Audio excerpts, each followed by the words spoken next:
personas divinas. No es cualquier experiencia, no es cualquier razón. Por eso, cuando se tocan los temas psicológicos, se está tocando lo más profundo de la vida humana. Y es irresponsable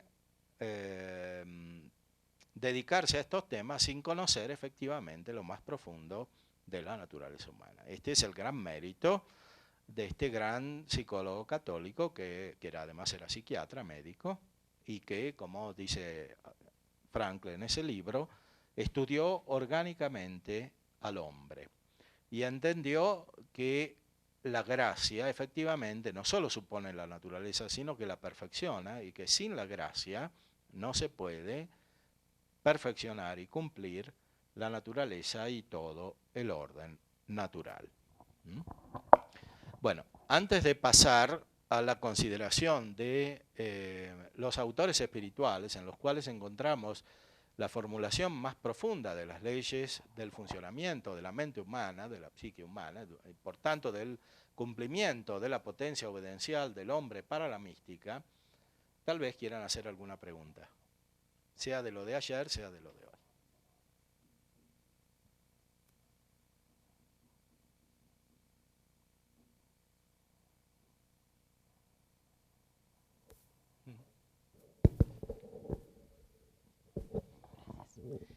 Cuando nos expuso la visión de Jung, yo estaba pensando, ¿qué le pasó a Jung para apoyarse en las fuerzas espirituales obscuras y no en la luz de la gracia o en los ángeles y no en los demonios y no buscar el infierno?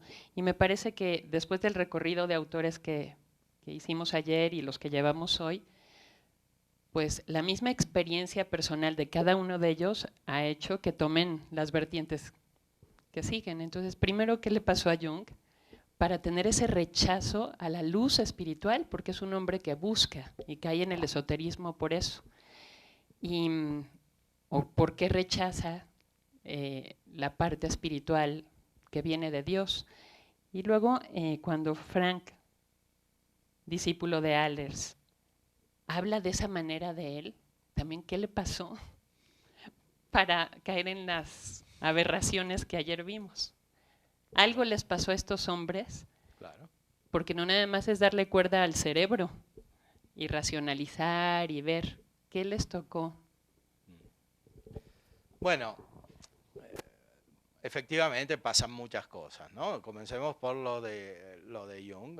Lo de Jung, los sacerdotes, todos tenemos la práctica pastoral, dedicarse al espiritismo y a cosas de esta naturaleza es siempre peligroso, mucha gente queda endemoniada por estos motivos, no solo gente, un médico culto como Jung o gente popular que se dedica a estas cosas, tiene fenómenos finalmente semejantes. O sea, tratar con el demonio es siempre peligroso, ¿no? Entonces, no es tan extraño lo que le pasó a Jung, pensando sobre todo que no tiene, en cuanto protestante, el auxilio de la verdadera mística. El protestantismo, propiamente hablando, no tiene mística, tiene dialéctica, pero no tiene mística. Siempre sí habla de la cruz, etcétera, pero habla de la cruz de una manera muy peligrosa. Efectivamente, reemplaza el centro de la redención de Cristo por la muerte. En vez de ser la pasión de Cristo, que es un acto de amor cuando Cristo está vivo, como dice el canon primero de la misa, que es un memorial de la pasión, reemplaza la pasión por la muerte. Y la muerte, o sea, tener a la muerte como centro es algo peligroso. Es algo peligroso también para los cristianos. Se deforma la vida espiritual por este motivo. Hasta las traducciones y las formulaciones de las otras plegarias eucarísticas, después de la primera, usan la palabra muerte, que efectivamente se puede usar bien, pero siempre indicando que es el equivalente de la pasión de Cristo. Porque Cristo nos redime con un acto humano cuando está vivo. Esto lo dice muy claramente Santo Tomás en la tercera parte de la Suma. Cuando está muerto, él puede actuar, o sea, Cristo puede actuar porque es persona divina y está unido con su cuerpo y está unido con su alma, que se separan entre sí, muertos. Pero no actúa en el modo propio de la redención, que es como hombre. Cuando está muerto no es más hombre. Cristo nos redime como hombre, es sacerdote como hombre, es mediador como hombre. Y como hombre está vivo, aunque está sufriendo, está vivo. Eso es la pasión. La pasión es el acto de amor de Cristo que se manifiesta en la totalidad de su humanidad, incluyendo su cuerpo y su sufrimiento, su dolor, etc. Pero es Cristo que está vivo. El dolor, el sufrimiento está unido a la caridad. Es la expresión de la caridad.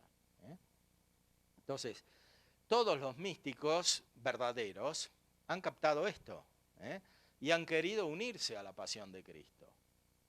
Pero no han caído en deformaciones de esta naturaleza. En cambio, el protestantismo no tiene la defensa de la verdadera mística. No hay mística, pues no hay santos tampoco, que son los místicos. O sea, aquellos que han llegado al verdadero contacto con Dios a través de la perfección de la gracia. Por eso es muy fácil que una concepción protestante se deforme, que es lo que pasó en las grandes filosofías modernas, ¿no? Cité antes la de Hegel. El centro de la filosofía de Hegel es la dialéctica finalmente es la muerte de Cristo. Toda la dialéctica está construida alrededor de la muerte de Cristo. Pero la muerte es entendida ahí, como dice él, como la fuerza de lo negativo. Al final, el centro de todo es lo negativo.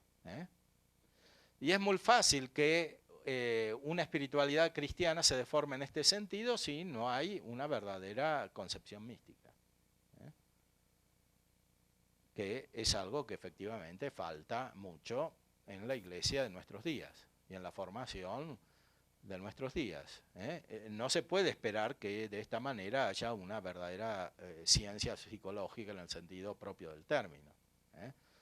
Sí, habrá una pseudociencia como la que vemos en estos autores, que finalmente sí son profundos y por eso tienen éxito, pero ¿por qué son profundos? No porque digan la verdad, sino porque se ocupan profundamente de un tema central, que es la mística, que es la dimensión más profunda de la vida humana.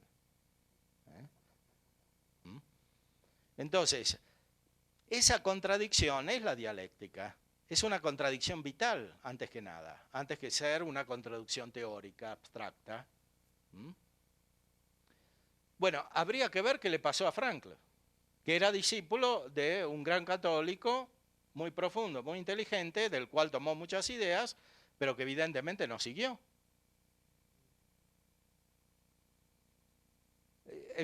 Frankl era judío, seguramente ha recibido una gracia para soportarlo del campo de concentración, etc. Después se fue abriendo a la verdad, pero naturalmente los últimos textos muestran que no fue coherente con la verdad. Más bien se volvió un poco vanidoso, aparecía en las televisiones de todo el mundo, dando entrevistas por todos lados. Tenía mucho éxito con los católicos. ¿Por qué tenía éxito con los católicos? Porque es un sucedáneo de la mística.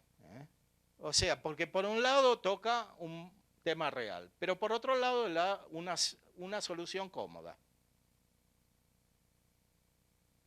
Entonces, sintetizando, lo de Frankl efectivamente puede tener algún sentido cuando hay una cierta falta de sentido, como es muy común en nuestra época, entre los jóvenes, entre los adultos, entre la gente que está desorientada, porque la cultura es muy desordenada. Entonces, si una persona no tiene un mínimo de racionalidad, lo que dice Frankl o lo que dice cualquier otro autor le puede servir. El problema es que lo que dice Frankl para una persona espiritual es contraproducente. Es decir, que a una persona que efectivamente va en un camino espiritual profundo, le puede producir un efecto negativo. Y a propósito de esto, quisiera referirme al texto que ya indiqué por la pregunta aquí del padre, que es de Frankl, cuando analiza el caso de una carmelita, Se ve que esta carmelita era una persona muy profunda, como se vive siempre en el Carmelo, discípula de San Juan de la Cruz, y escribió un diario. Parece que los superiores de este convento la mandaron a la carmelita a la terapia de Frankl. Entonces, ¿qué pasó? Bueno, yo esto no lo encontré en castellano, lo tengo en italiano, lo encontré en castellano, que lo escribió además, lo tradujo el padre Fizzotti, que es un salesiano, muy frankliano, a mi modo de ver excesivamente. Bueno, tradujo este libro alla ricerca di un significato della vita, en búsqueda de un significado de la vida. Parte de lo que está aquí se encuentra en el otro libro de logoterapia y análisis existencial, pero esto se ve que son combinaciones de artículos hechos de otra manera.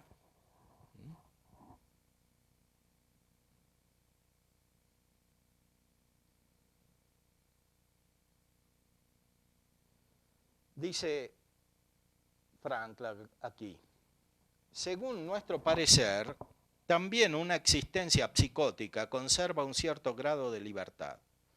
El hombre que sufre de una depresión endógena puede en efecto siempre asumir un comportamiento de contraposición. Y me parece que sea oportuno confirmar este concepto con un ejemplo concreto que me parece que sea un auténtico documento humano. La paciente en cuestión era una carmelita.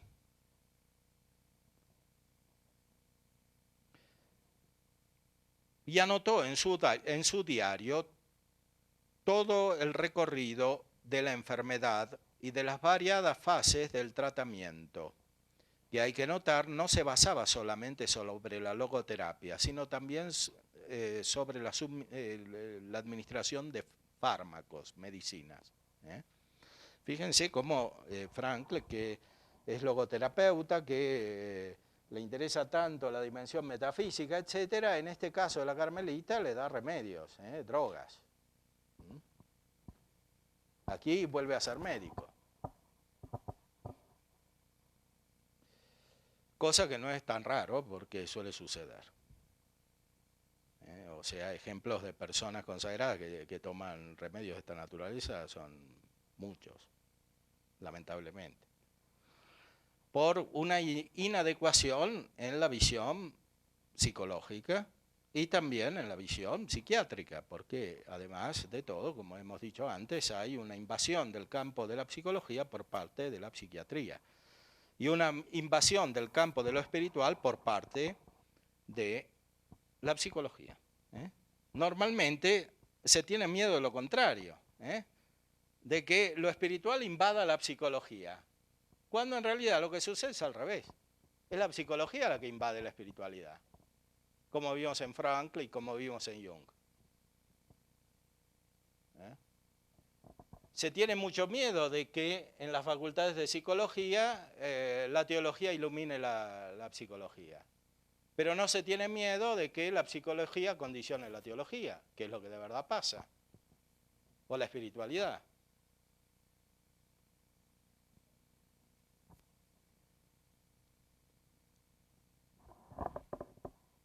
Y continúa Frankl.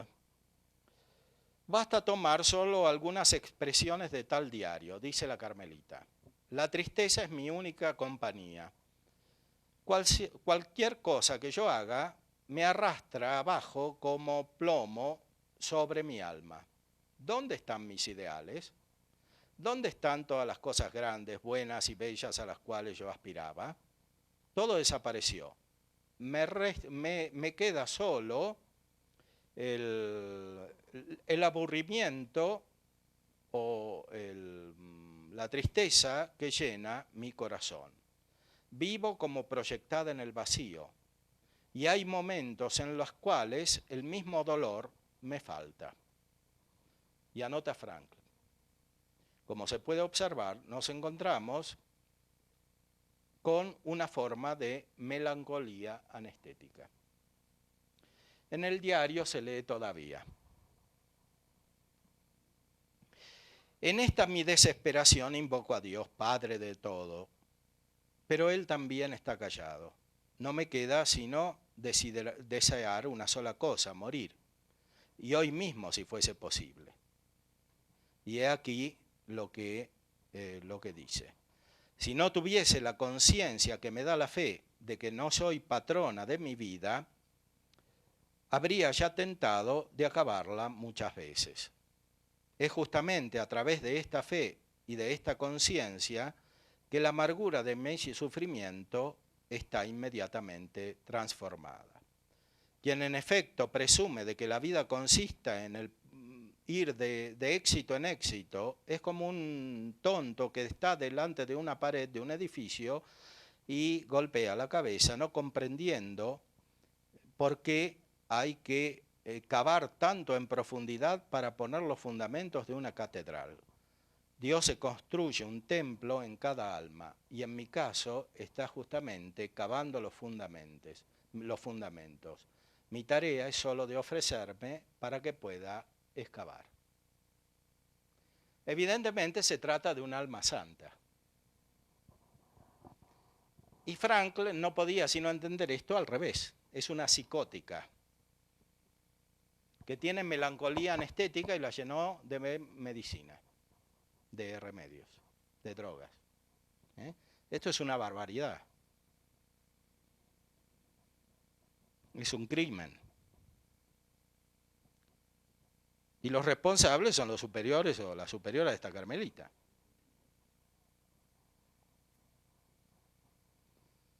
Por eso hay que considerar el conjunto de la obra de un filósofo, de un teólogo o de un psicólogo, como en este caso. Este texto tiene un significado muy negativo, espiritualmente. Porque no solo es una mala interpretación de las cosas, que bueno, se puede tolerar. El problema es que hace daño. Es una psicoterapia práctica dañina, por parte de un autor que se tiene como ideal de la psicoterapia en el ámbito católico.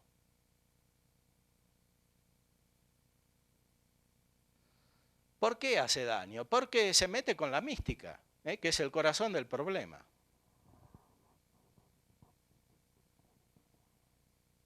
O sea, esto de Frankl interrumpe el proceso místico, lo da vuelta, lo interpreta al revés.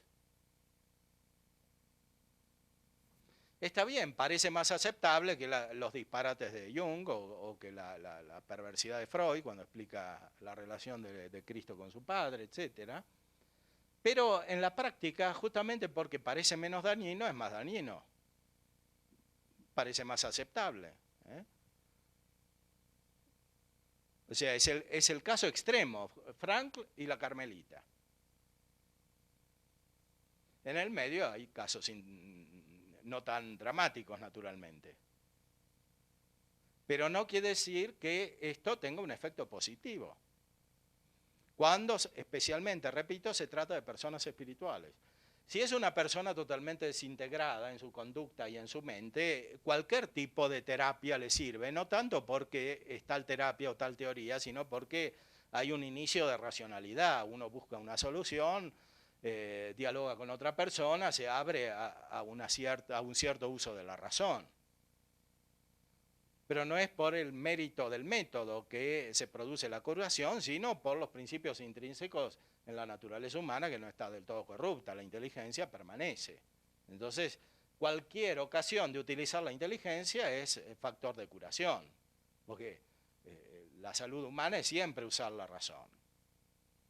El problema es captar a qué nivel de profundidad estamos.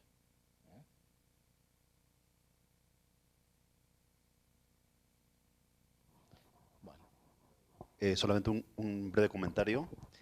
En la lectura de pensamientos sufis que hice, precisamente habla de los místicos. Sí, claro.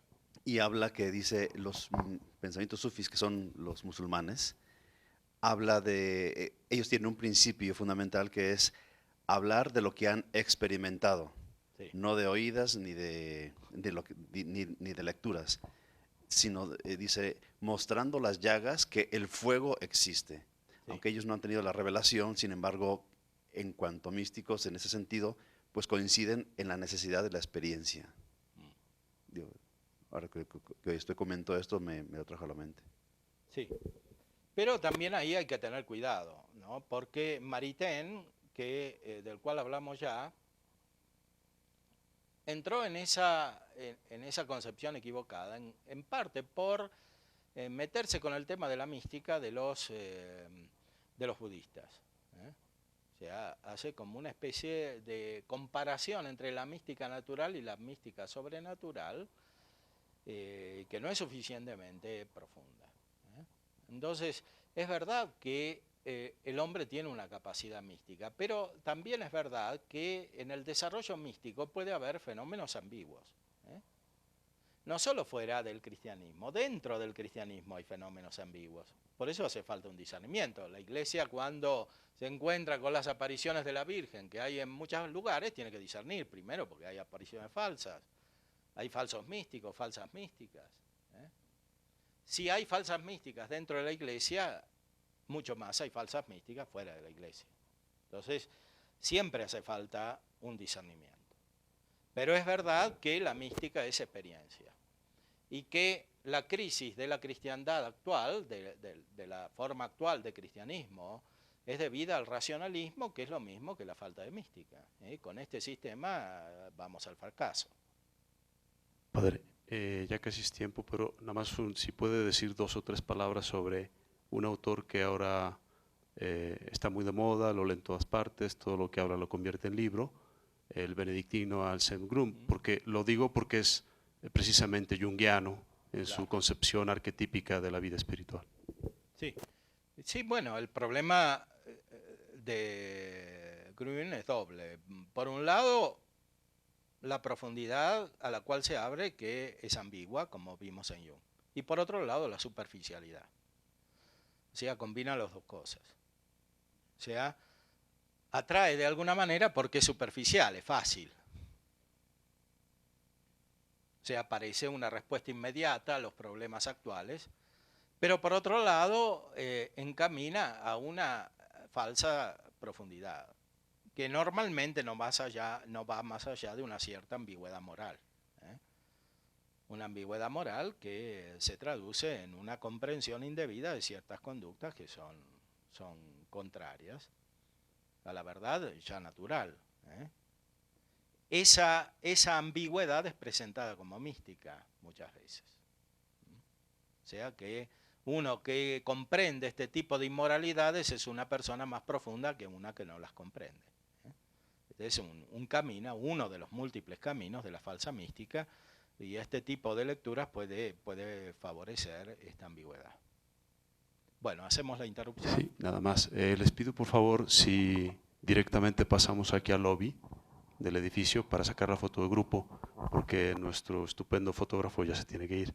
Y como mañana alguno que otro ya no está, porque tiene que viajar, entonces si quieren sacamos la foto y después ya a descansar, tomar algo, lo que deseen. ¿Sí? Aquí afuera, justo por acá, por favor.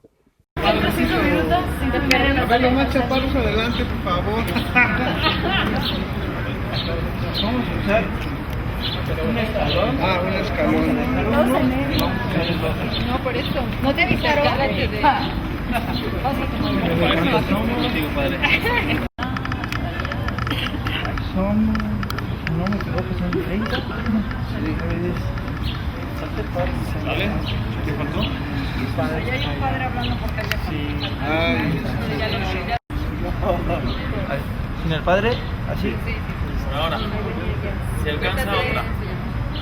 1, 2, 3. Dale, Mario. 1, 2, 3. ¿Listo? Okay. Muchas gracias. Para enfocar.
Nada más queríamos felicitar precisamente a Adriana, que es psicóloga, que es su cumpleaños. Muy bien.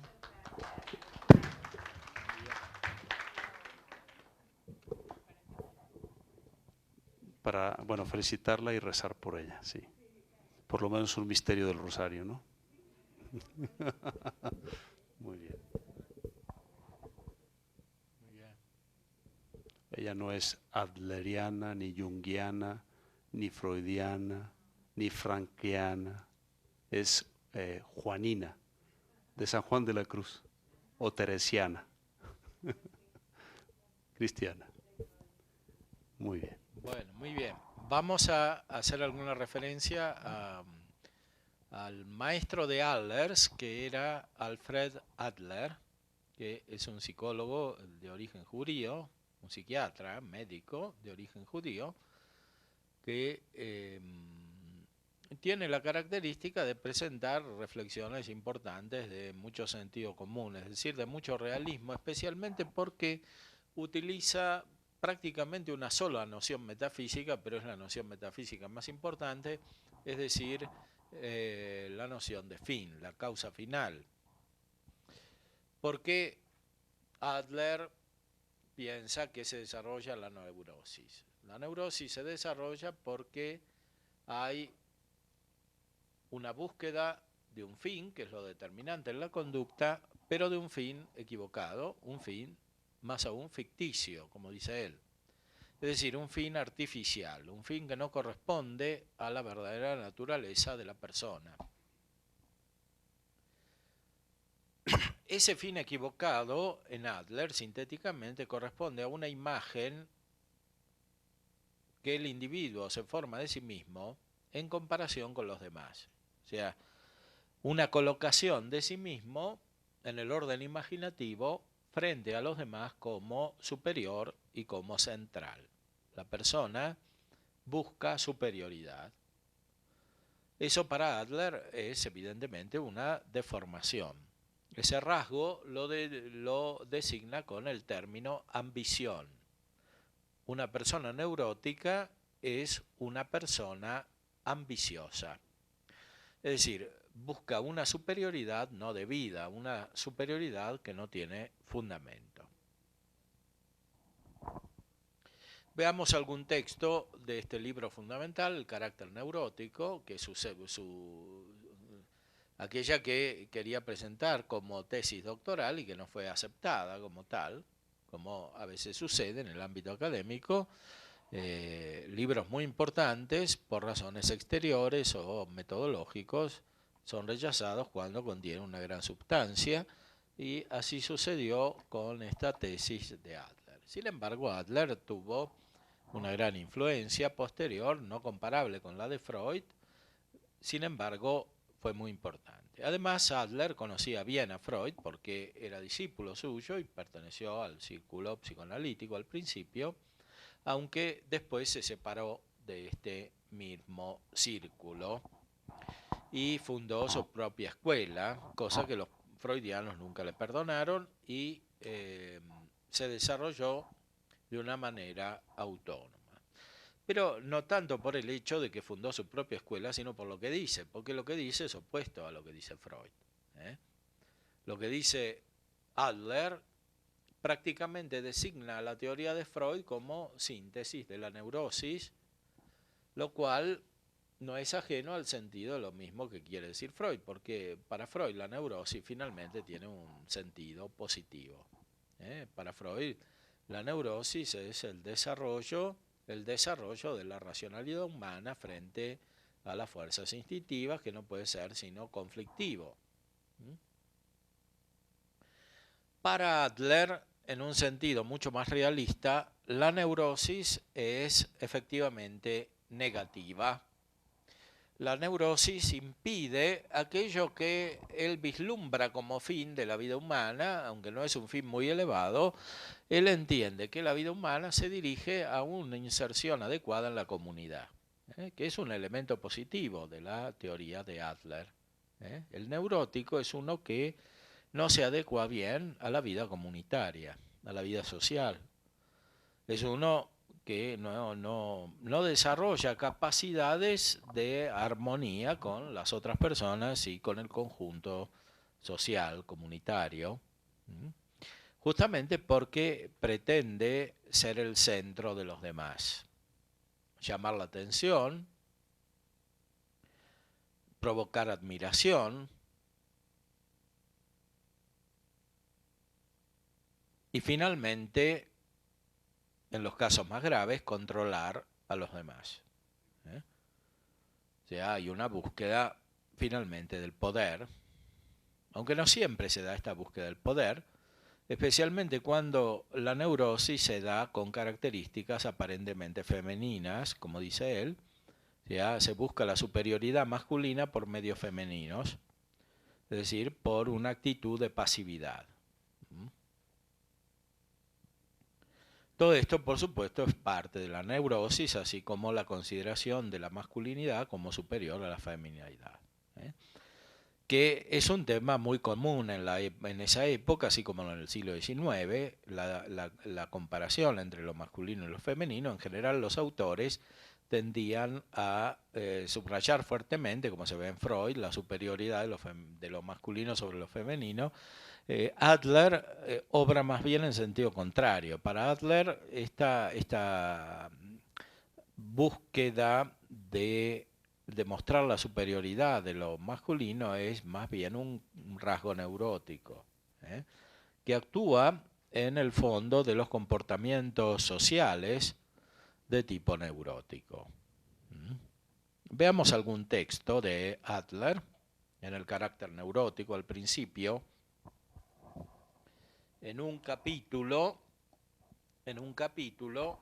titulado La compensación psíquica y su preparación, que es el capítulo 2 del libro. Dice: es comprensible que un psiquismo tan tenso, y todo artista, todo hombre de genio, ha de librar esa misma batalla contra su sentimiento de inseguridad, si bien con las armas más refinadas, más inteligentes, sea el más adecuado para desarrollar y engendrar una serie de rasgos de carácter que contribuyen a la formación de la neurosis.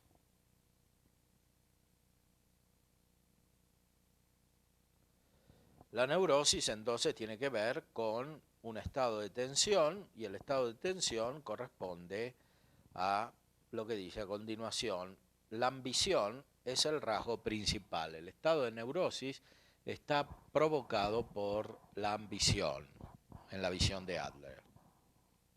La ambición es búsqueda de superioridad, una superioridad principalmente imaginada, por eso él utiliza muchas veces la palabra ficticia,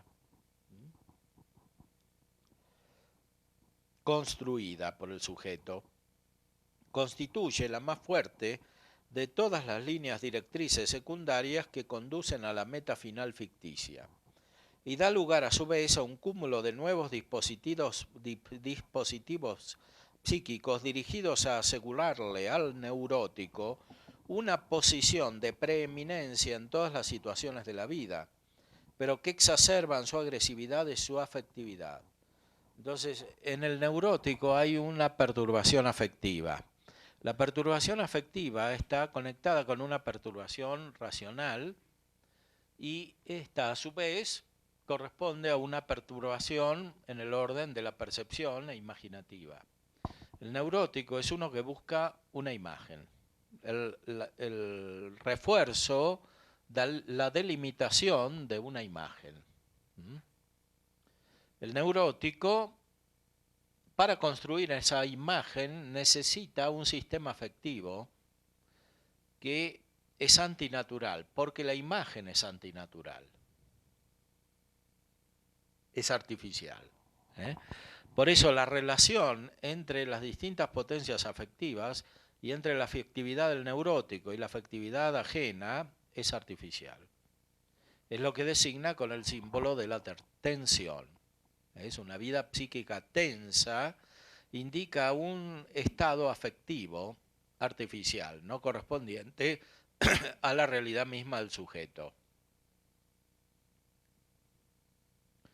Esta tensión está dada por la tendencia al ideal artificial, al ideal ficticio, que a su vez corresponde a una imagen construida, una imagen artificial de la persona respecto de los demás.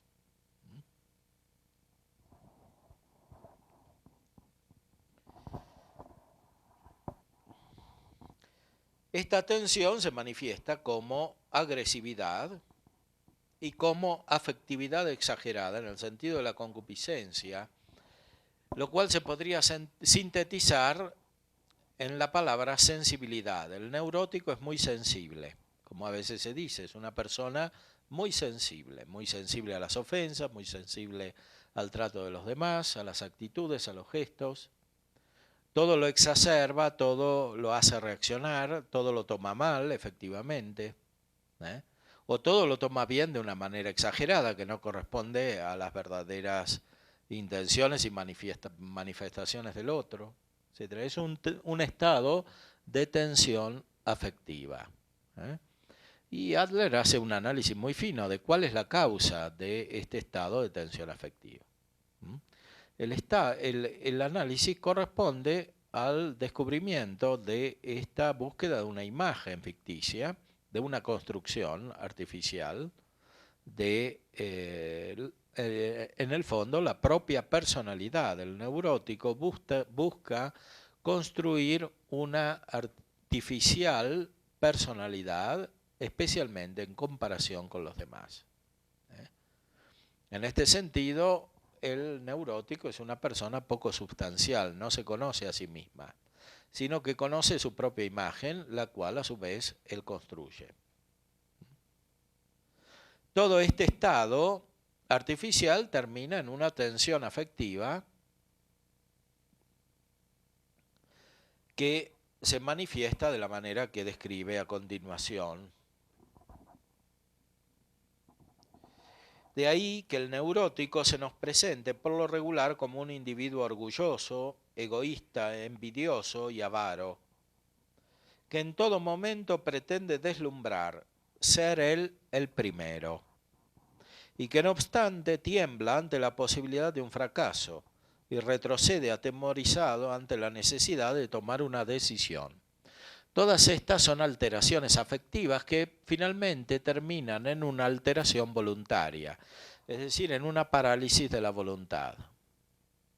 El neurótico no decide, siempre duda de todo. Todos nosotros conocemos personas que en su vida no toman decisiones profundas. Y el no tomar las decisiones necesarias en cada circunstancia, especialmente las decisiones de importancia, agudiza el estado neurótico, es decir, la tensión afectiva. Porque ese estado de indecisión, por un lado, impide la verdadera operación humana, que siempre es una operación de la voluntad y por tanto una operación libre que implica la decisión, y por otro lado, paraliza la inteligencia, porque la voluntad influye sobre la inteligencia, especialmente en lo que se refiere al conocimiento por connaturalidad y por tanto a la relación interpersonal. El neurótico de esta manera se aísla cada vez más. Por su excesiva sensibilidad se hace incapaz de la relación auténtica con los demás, o sea, de una relación natural, verdaderamente espontánea, aunque por otro lado finge espontaneidad, sobreactúa de una manera espontánea que finalmente en su fundamento es artificial. Porque, como dirá después el texto, el neurótico fundamentalmente es un mentiroso. Es un simulador.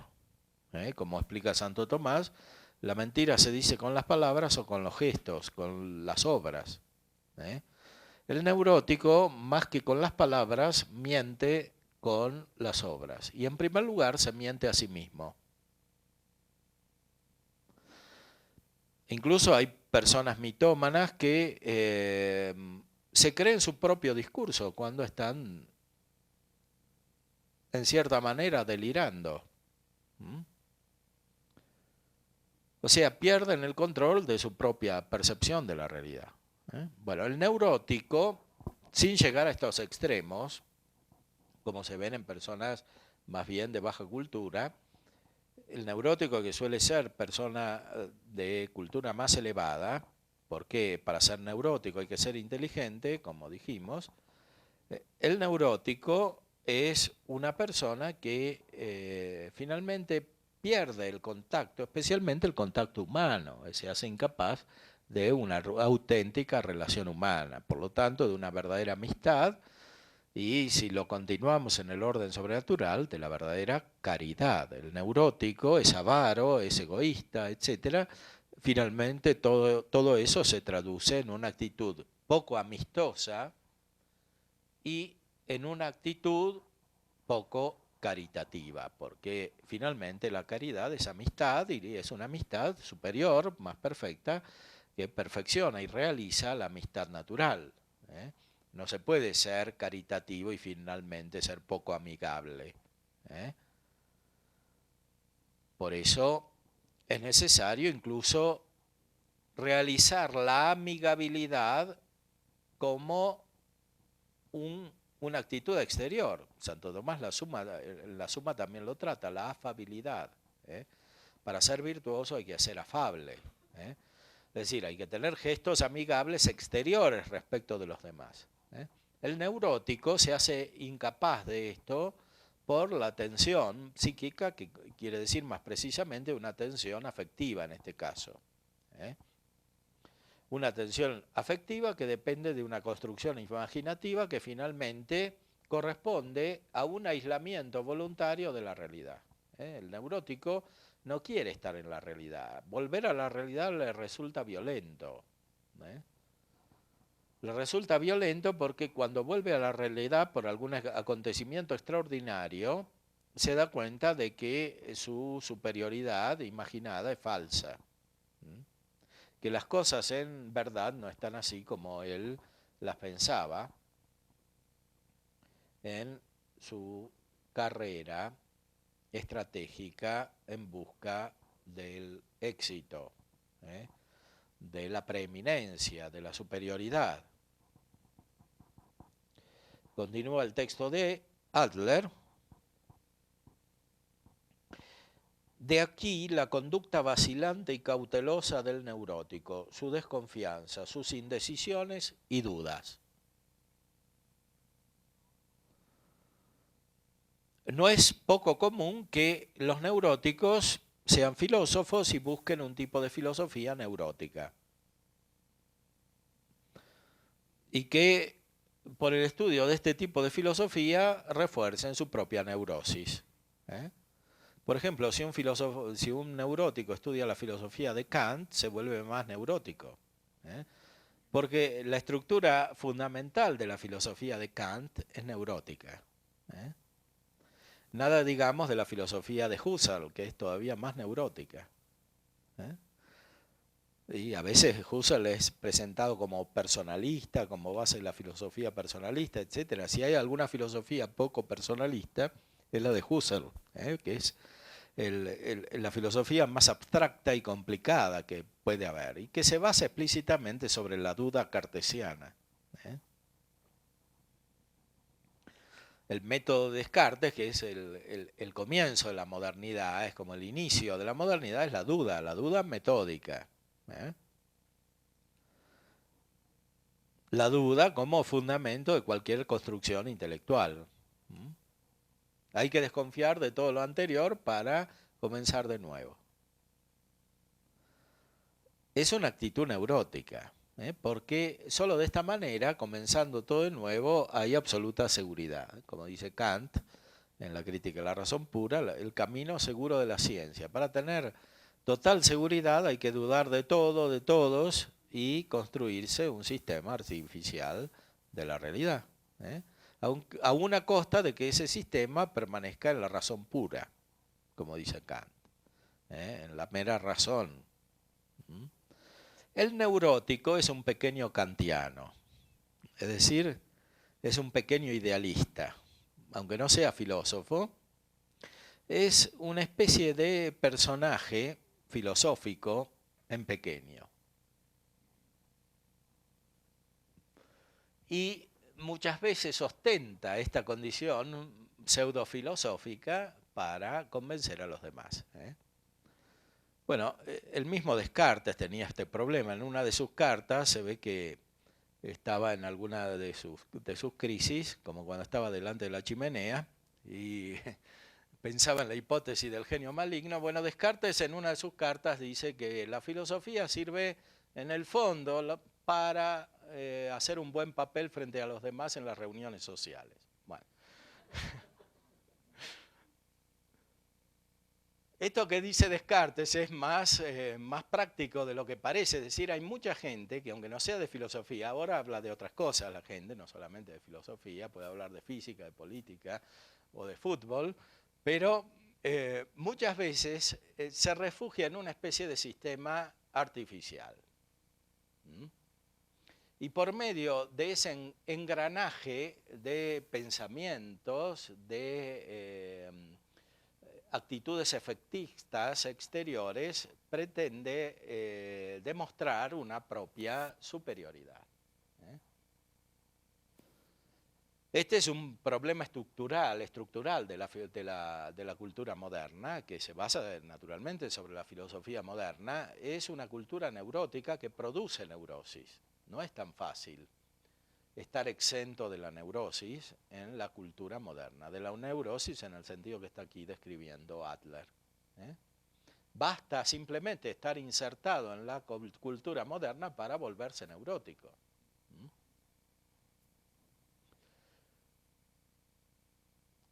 Esta neurosis entonces es una forma de racionalismo, que es intrínsecamente contraria a la mística de la cual estábamos hablando anteriormente. El neurótico no es místico, es un racionalista, un controlador,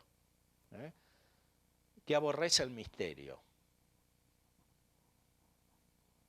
O sea, el corazón de la mística, que es el descubrimiento de una realidad más grande que no se puede alcanzar con la razón, sino con una unión que principalmente se realiza por amor. La mística no es racionalismo frío, la mística es vida personal, experiencia espiritual, de unión, principalmente de unión con Dios. Pero una unión con Dios que finalmente se realiza también como unión con las otras personas. La caridad es el corazón de la mística y significa al mismo tiempo amor a Dios y al prójimo. Entonces, el neurótico por naturaleza no es caritativo, aunque puede fingir caridad, porque el neurótico es mentiroso. A veces, cuando es grave la neurosis, es mentiroso de una manera inconsciente, porque se cree sus propias mentiras, porque vive en función de la imagen.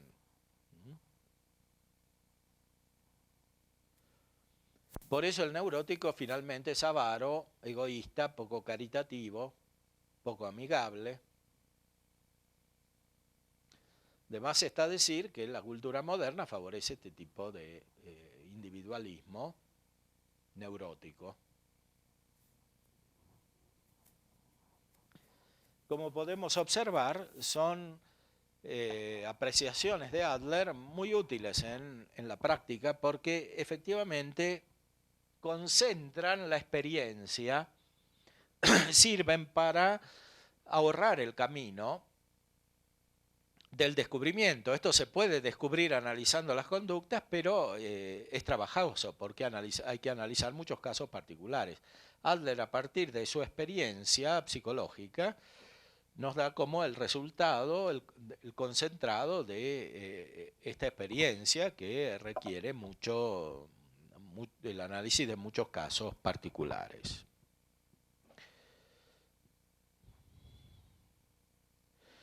¿Cómo buscar a entrenarse, prepararse? Comienza por producir esas disposiciones psíquicas en pequeño, a fin de establecer nuevos puntos de apoyo y nuevas líneas directrices que garanticen el logro ulterior del objetivo que lo fascina. La tendencia a asegurarse obliga al enfermo en semejante estado a acumular a título de pruebas argumentos que justifiquen su actitud general dubitativa e indecisa, etc. Su ideal de masculinidad es aquello que lo mueve para Adler, y la masculinidad es el símbolo de la superioridad. Es como si él quisiera advertirse: sé cauteloso, ya sabes que eres muy imprudente, y si no andas con más cuidado no llegarás a lo que te propones. En el neurótico grave o en el psicótico son a menudo las alucinaciones y los sueños los encargados de hacerle al paciente este llamado a la cordura, recordándole lo que ya le sucedió una vez o lo que le sucedió a otro o lo que podría sucederle, todo para mantener al enfermo dentro de su línea directriz. O sea, los sueños aquí en Adler tienen un significado opuesto que en Freud. En Freud son motivo de liberación del inconsciente.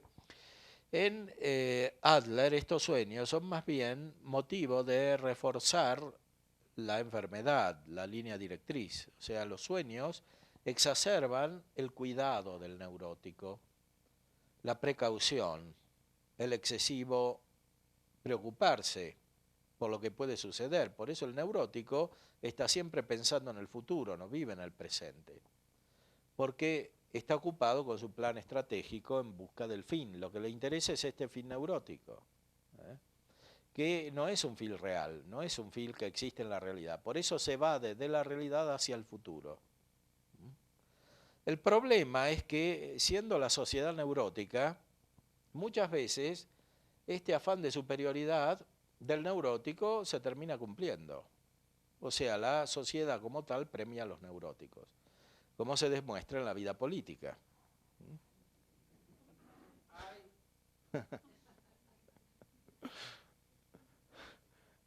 Lamentablemente se demuestra también en otros ámbitos, por ejemplo en la vida eclesiástica. A veces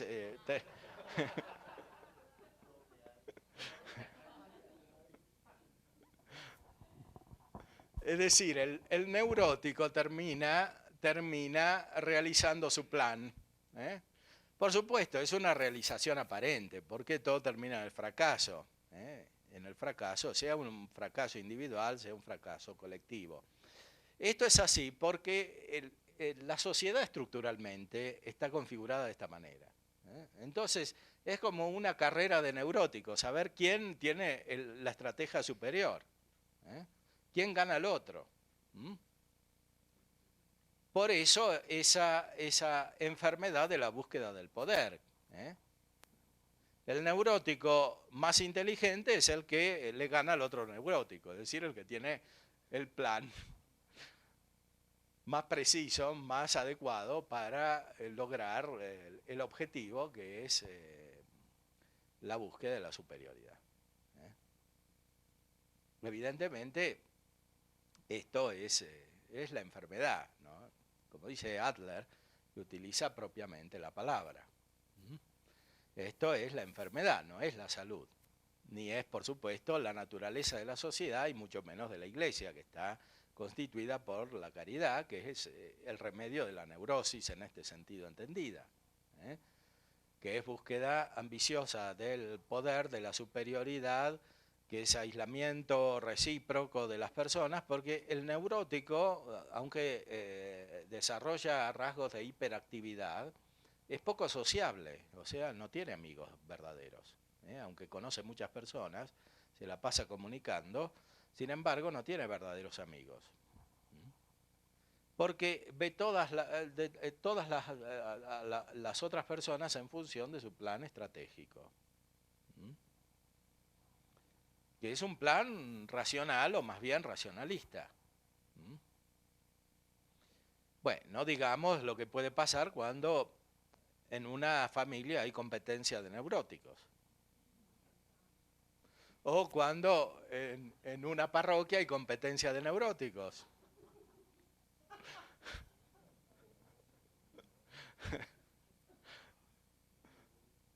Etcétera. Esto puede suceder en muchos ámbitos. y provoca problemas que requieren una solución específica.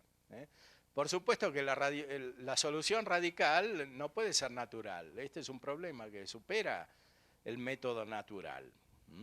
No hay ninguna psicología capaz de contrastar esto desde el punto de vista natural. La única psicología que puede contrastar esta neurosis radical es la caridad, pero la caridad es sobrenatural, está radicada en la fe. No hay caridad sin fe. Pero tampoco es suficiente la fe, porque hay gente que tiene fe, pero es neurótica. Y a veces es más neurótica todavía cuando tiene fe, porque se manifiesta más la dialéctica, la contradicción entre la caridad exigida por la fe y el estado real.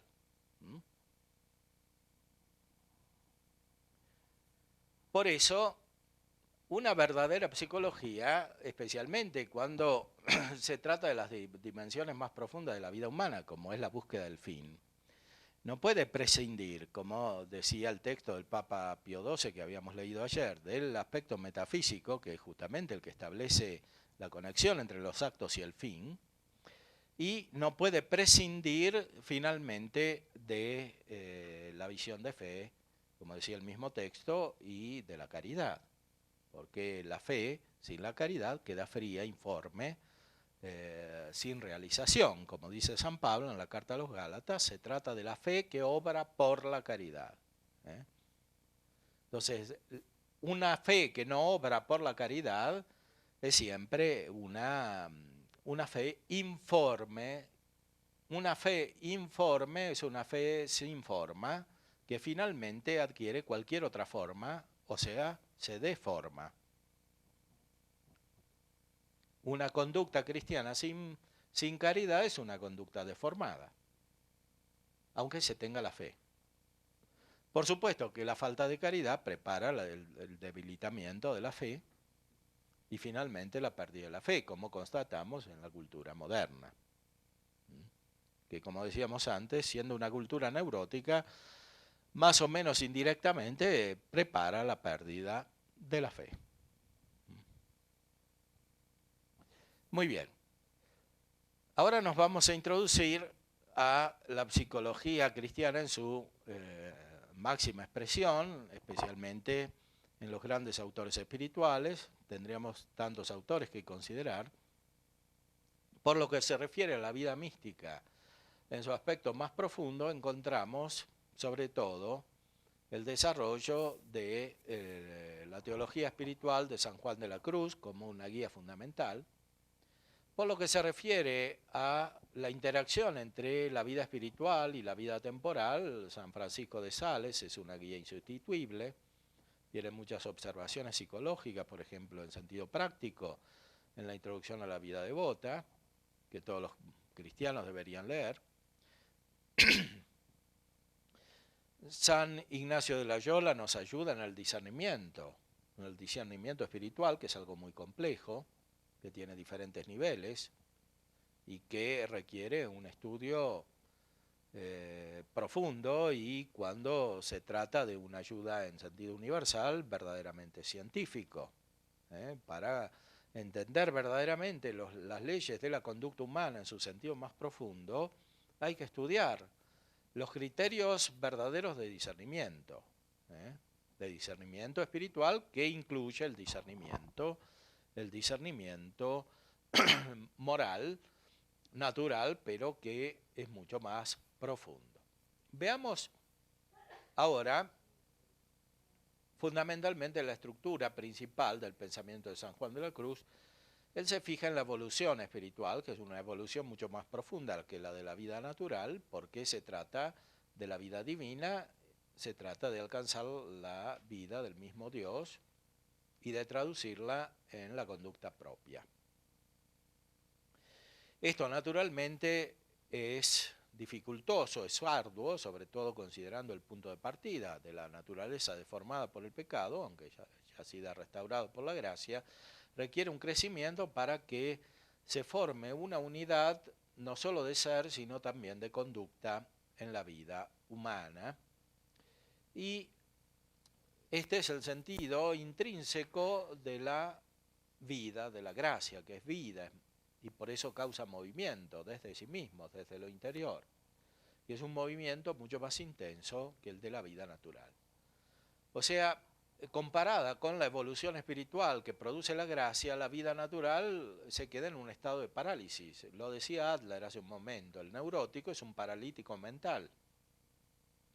Porque por más que razona y dude,